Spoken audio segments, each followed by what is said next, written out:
Hey, everyone, I'm Margaret, just your average 17-year-old trying to survive senior year in the suburbs of Chicago. But trust me, things are about to get way more complicated.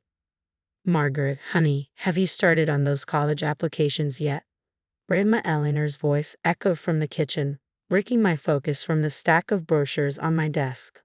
Working on it, Grandma, I called back with a sigh. This is my life now, living with my grandparents, George and Eleanor Thompson, ever since I lost my parents in a car crash when I was little. They're amazing people, really, maybe a little too amazing, if you know what I mean. Suddenly, my phone buzzed, lighting up with my best friend Zoo's face. Hey, debate team superstar. Ready to get crushed at tomorrow's practice, she teased, her grin bright on the screen. I laughed, rolling my eyes. In your dreams, Chen. But seriously, how do you do it? Top grades, debate champ, and you make me look bad in every class. Zoe shrugged, winking. It's a gift. Don't worry, you've got other talents, like, being tall. Gee, thanks. I smirked. Just then, a text from my boyfriend Trevor popped up. Good luck on your Stanford app, babe. You've got this. Yo twisted in my stomach. Trevor, the school's basketball hotshot, thought I was Stanford material. If only he knew. Margaret, Mr. Jenkins is on the phone, Grandpa George called out. He wants to discuss your college options. Of course, Mr. Jenkins, our overenthusiastic guidance counselor, probably wanted to push more Ivy League brochures my way. Coming, I shouted, then muttered under my breath, to my doom. As I headed downstairs, I caught a glimpse of my grandparents whispering in the kitchen. But George, what if she doesn't get in? Grandma's voice was barely audible. We promised her parents. Don't worry, Eleanor, Grandpa reassured her. We'll make sure she succeeds. By any means necessary. I froze. By any means necessary. I tried to shake off the strange feeling that crept up my spine, but Alexis Foster's words from earlier that day replayed in my head. Better step up your game, Thompson. Those safety schools won't impress anyone. I gritted my teeth. Alexis was always trying to one-up me. Maybe she was right. Was I really cut out for this? I picked up the phone, ready to talk to Mr. Jenkins, but I couldn't shake the feeling that my life was about to get a whole lot messier. Little did I know, I was about to get tangled in a web of secrets that would turn my world upside down. Later, I walked into the school gym, transformed for the college fair. Banners from prestigious universities hung everywhere, and nervous seniors buzzed around, chatting with recruiters. I spotted Grandma Eleanor waving me over. She and Grandpa George were deep in conversation with a Yale recruiter.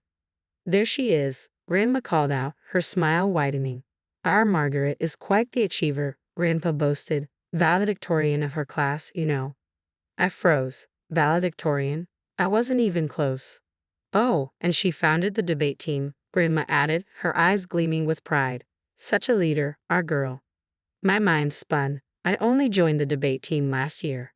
The Yale recruiter looked impressed. Quite a resume, and I understand you organize a citywide animal adoption event. I opened my mouth, stunned, but Grandpa jumped in before I could speak. Yes, hundreds of animals found homes because of her. I felt sick. The truth was, I'd volunteered at one adoption event, walking dogs for a couple of hours. Oh, and don't forget her internships and research projects. Grandma beamed. Internships. Research projects. I stammered an excuse and ducked into a quiet corner. My phone buzzed with a text from Zoe. Where are you? Zoe texted. These college folks are looking for the famous Margaret Thompson. Famous. Oh no. Later that night, I couldn't hold back. I confronted my grandparents in the living room. What were you thinking? I demanded. Those were all lies. Grandma gave me a confused look. Lies? We were just embellishing a little. Everyone does it, dear. Embellishing. I echoed, incredulous. You said I was valedictorian. Grandpa waved his hand dismissively. Details, details. We're just trying to help you get ahead.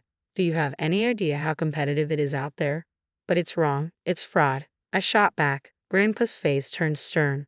Listen here, young lady. We sacrificed everything to give you a good life after your parents died. Is it so wrong to want the best for you?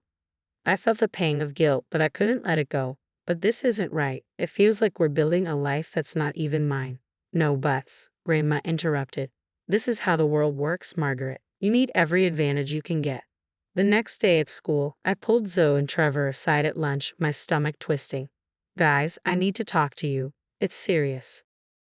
I explained everything from the valedictorian lie to the made-up accomplishments. Zoe's eyes widened in shock. That's messed up, Margaret. You've got to come clean before this gets worse. Trevor shrugged. I don't know. Maybe your grandparents have a point. College admissions are cutthroat. Why not use every advantage? Are you serious? Zoe shot him a glare. It's lying. It's playing the game, Trevor argued. Everyone exaggerates on applications. Not like this, I said, feeling the pressure building. This is way beyond exaggeration. So, what are you going to do? Zoe asked gently. I don't know, I admitted, but I have a really bad feeling about this. Little did I know, things were about to get much, much worse. The lies were starting to snowball, and my life was spinning out of control. One morning, I opened the mail to find an official-looking envelope. Congratulations, you've been invited to speak at the National Youth Leadership Conference. I nearly choked on my cereal. Grandma, what is this? She beamed. Oh, isn't it wonderful? I may have mentioned your achievements to a few people. Before I could respond, my phone rang. It was the local newspaper. Miss Thompson, we'd love to do a feature on your animal shelter work. Your story is truly inspiring. I stammered through the call, making vague promises to get back to them. The moment I hung up, another call came in, a college recruiter. Margaret, we were blown away by your application. Could we schedule an interview? It was relentless. Every day brought more lies to uphold, more stories to remember. My grades started slipping as I spent more time dodging questions than studying. One day, Mr. Jenkins cornered me in the hallway, his face concerned. Margaret, I'm confused. Your actual record doesn't match all these accolades you're receiving. What's going on? I mumbled some excuse and practically ran out of the hall. Trevor caught up with me later, his brow furrowed. Margaret, what's up with you lately? You're always distracted, always making excuses. I'm just stressed about college stuff, I said weakly.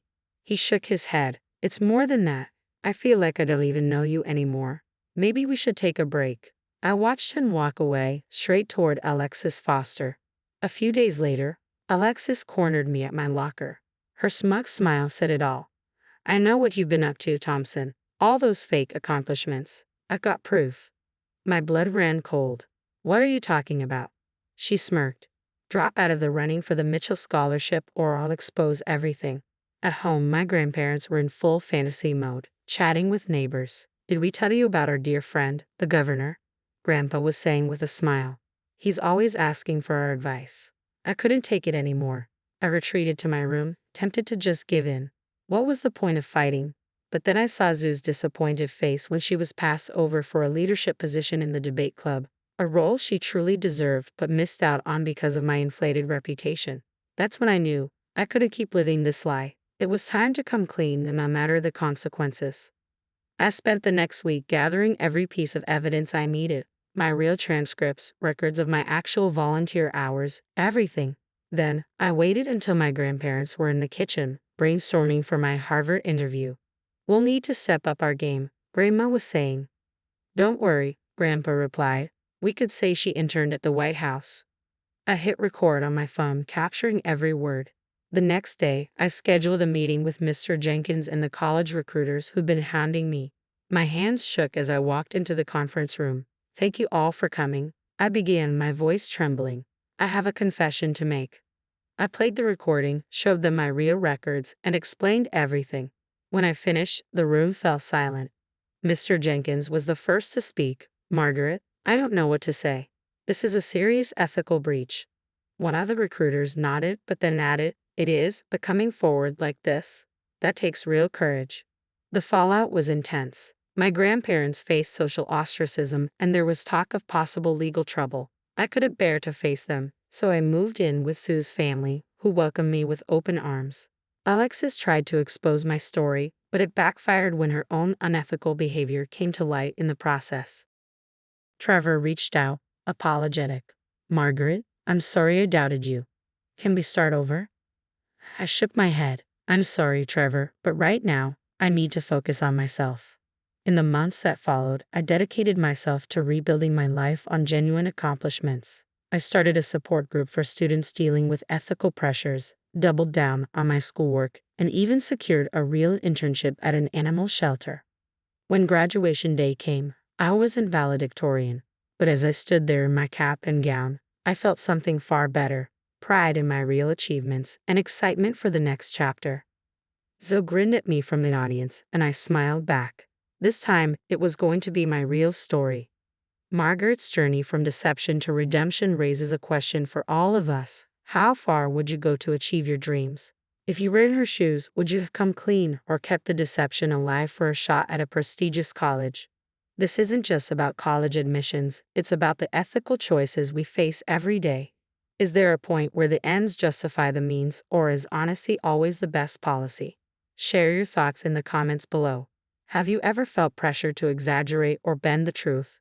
How did you handle it? Your insights might just help someone else wrestling with a similar dilemma. If Margaret's story resonated with you, hit that like button to help more people find it. And if you want to dive into more stories that challenge our values and make us think, consider subscribing. Integrity is one of your most valuable assets. Protect it, and don't be afraid to stand up for what's right, even when it's hard. So what would you have done in Margaret's place? Let us know in the comments.